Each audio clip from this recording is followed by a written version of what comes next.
안녕하세요. 초사부입니다. 이번 시간에는 오행에 대해서 알아보도록 하겠습니다. 아무리 사주를 모르는 분이라도 오행의 구성은 다들 알고 있으실 거예요. 월화수목 금토일. 그러니까 요일만 안다면 음양 오행의 명칭은 다 알고 있는 거죠. 다만 그 명칭의 뜻이라거나 운동성을 모를 뿐인 거죠. 그러면 우선 오행의 기원을 알아볼까요? 인터넷에서 오행을 검색해보니 하늘의 별인 수성, 금성, 화성, 목성, 토성을 보고 만들어졌다는 말도 있더라고요. 그러니까 일종의 점성술이라고 보는 것인데요. 그런데 이게 정말인지 아닌지는 저도 잘 모르겠습니다. 그래서 이번에는 우리가 속해 있는 동양에서 오행이란 단어가 어디에서부터 시작했는지 찾아볼게요.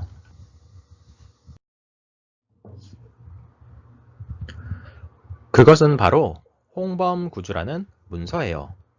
그러면 역시 중국에서 만들어졌나 보구나 하실 듯한데요. 아닙니다. 이 홍범구주는 고조선의 초대 단군 왕검께서 아들 부르테자를 중국에 있던 우핵에 전수해 준 것입니다. 이 부분은 신채호 선생님의 조선 상고사를 읽어보시면 좋겠습니다. 한국인이라면 꼭 조선 상고사를 읽어보세요. 이제 이 홍범구주도에 나와 있는 오행 부분을 좀 더 자세히 보자면 저렇게 오행이라고 적혀 있고 밑에 수화목금토라고 써져 있네요. 참고로 과거 방식은 오른쪽에서 왼쪽으로 읽는 것이죠. 그리고 밑에는 각 오행의 성격을 간단하게 써놓았습니다. 다만 홍범구주를 자세히 공부할 시간도 부족하고 어느 정도로 설명하고 있는지는 잘 모르겠어요. 하지만 어떤 학문이든 세월이 지나면서 살이 붙고 체계화될 것은 당연하겠죠. 그러면 이 오행이 만들어진 것은 음양에서부터일 텐데요. 잠깐 음양의 시작도 알아보자면 무극, 태극, 황극이라는 개념이 필요합니다. 그러니까 무극에서 태극이 만들어지는데 이 태극은 황극의 조율을 받아서 움직이게 되는 것이죠. 갑자기 무극, 태극, 황극이 뭐야? 채널 넘기지 마시고요. 저도 체계적인 설명은 드리기가 어렵고 도 닦을 분이 아니라면 쉽게 생각해보잔 말이에요. 쉽게 보자면 무극, 그러니까 극이 없는 것이 모여 있었는데 태극, 어느 순간 운동이 시작되면서 극성이 자연스럽게 생기게 되었고 황극, 그 움직임은 토를 중심으로 이루어졌다. 이런 식으로 생각하시면 큰 무리는 없을 듯 합니다. 여기에서 극성이란 말은 자석의 N극이나 S극을 떠올리시면 느낌이 좀 오실 듯 합니다. 아니면 같은 대한민국 사람이지만 야구를 할 때는 기아팀과 LG팀이 돼서 시합을 벌이죠? 극성은 이런 느낌이에요. 여기에서 중요한 부분만 다시 보자면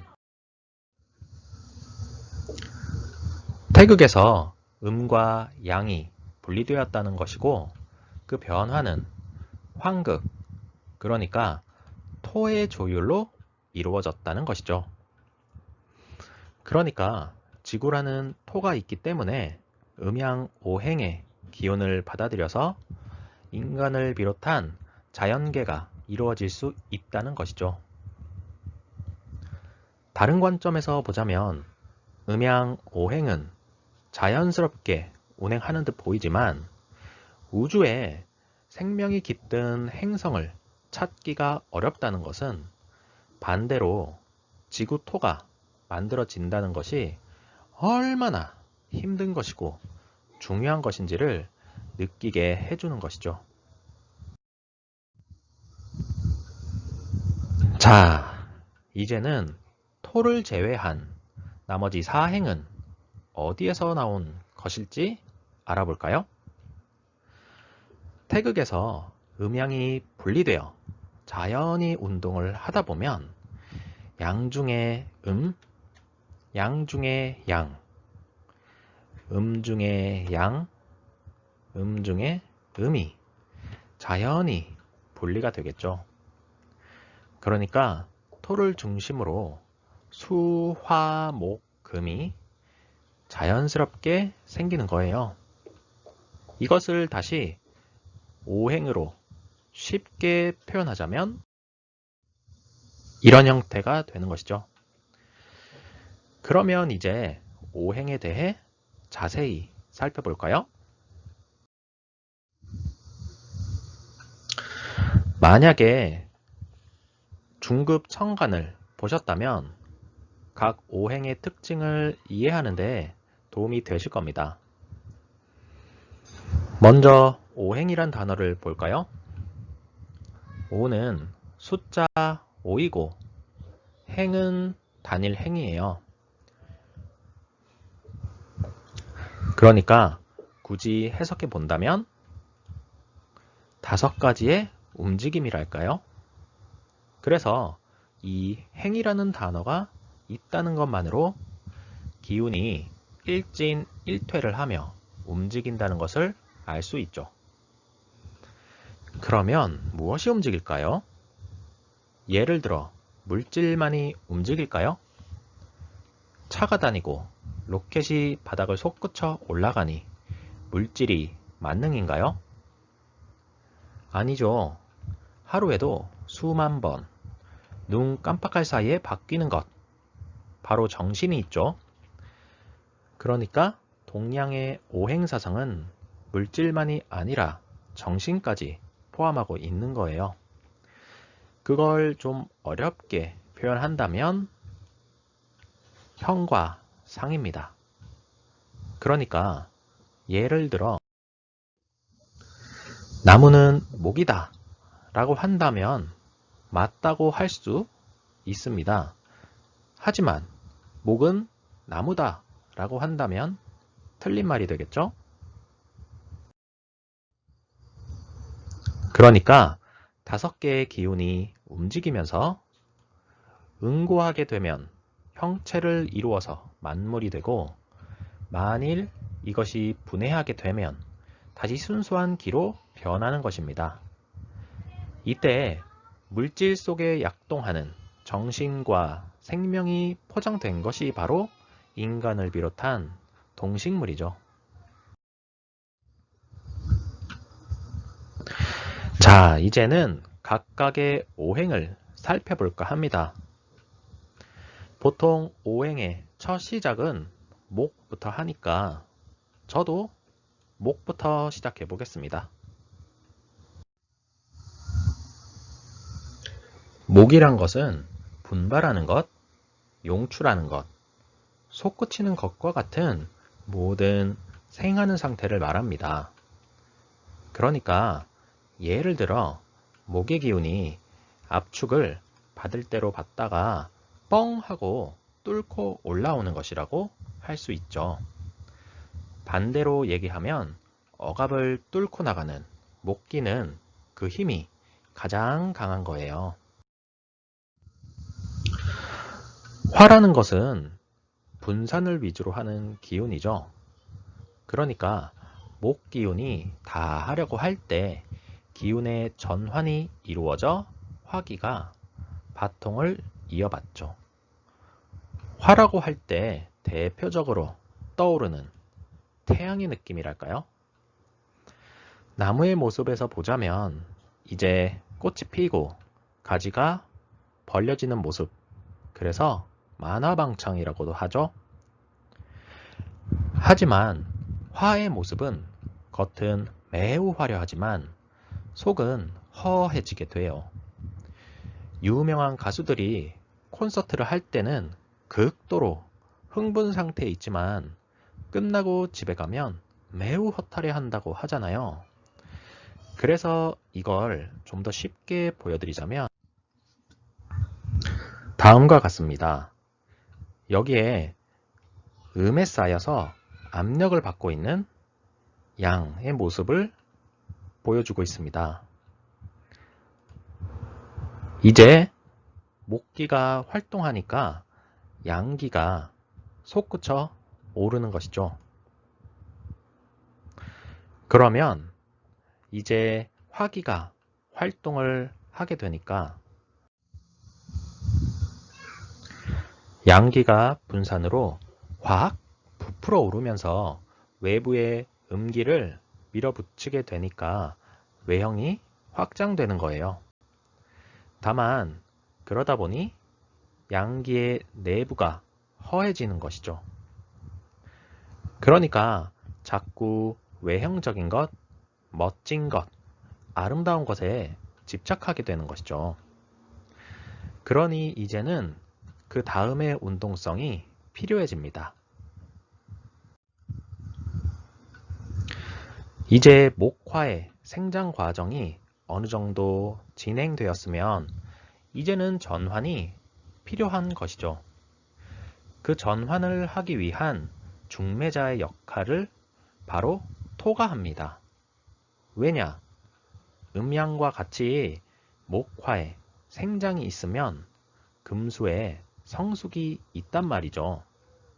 그런데 크려는 기운과 축적하려는 기운이 서로 부드럽게 전환을 할 수가 없단 말이에요. 예를 들어서 공을 던지려고만 하는 애랑 공을 잡고만 있으려는 애가 둘이 만나면 야구를 할 수 있겠어요? 중간에서 공을 전달해주는 애가 있어야 되는 것이죠. 이제 어느 정도 성장의 기운을 토가 잠재워주면 이제는 금의 기운이 운동을 시작합니다. 금의 목적은 이제 부풀려지고 소모되어진 양기운을 다시 거두어들여서 축적하려는 것이죠. 그러려면 무엇이 필요할까요? 이제는 성장이 필요 없으니까 만물의 외곽을 점차 굳히고 건조하게 만들기 시작하는 거죠. 그렇게 함으로써 양기를 포장하려는 거예요. 그래서 어린 나이에는 물기가 충분하니까 이쁜 것이고 나이를 먹어가면서 물기가 잠복하니 피부가 거칠게 되는 것이죠.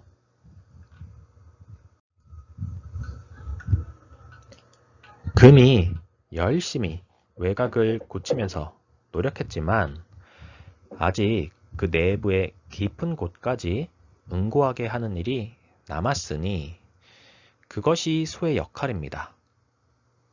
그러니까 양이 완전히 압축되어야만이 생명을 창조해낼 수 있는 것이죠. 이것을 쉽게 이해하려면 씨앗을 보시면 돼요. 씨앗을 겉으로 보면 엄청 딱딱하죠. 그런데 그 속까지 다 딱딱하다면 양기, 생명을 담아낼 수가 없단 말이에요.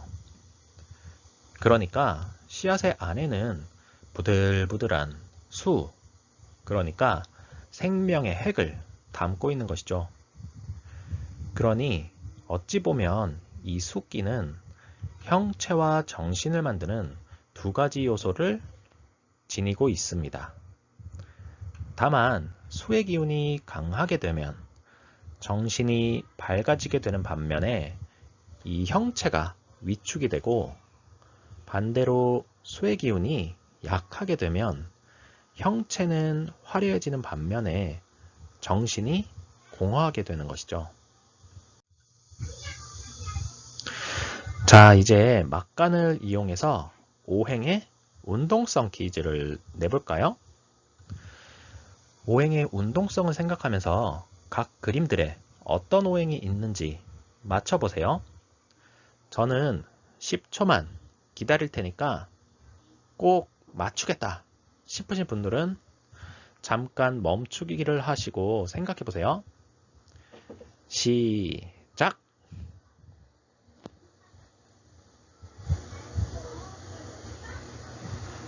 7, 8, 9, 10. 자, 제가 생각해본 오행은 이렇습니다. 아마도 대충은 비슷하게 생각하셨을 것 같은데요. 아마도 왼쪽 아래 그림은 조금 이해가 안 되실 수도 있을 것 같습니다. 설마 저 새반대기를 금이라고 한겨? 뭐 이렇게 생각하실 수도 있을 것 같아서 부연을 드릴게요. 금은 외곽을 굳히고 건조시키는 것이죠. 그리고 초가을에는 흠이 있거나 상태가 안 좋은 과실들은 땅바닥에 떨어지게 되는 거예요. 그러니까 그 금의 속성에는 분별하는 속성이 있게 되는 것이죠. 그래서 이 그림에서 멸치는 건조된 상태에다가 이 크기들이 분별이 되고 있는 거예요. 그래서 이 모습을 저는 금이라고 본 거죠.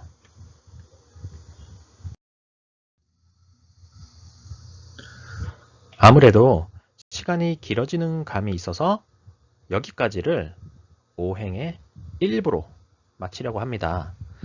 다음 시간에는 각 오행의 속성에 대해서 더 자세히 알아볼게요. 지금까지 조사부였습니다. 감사합니다.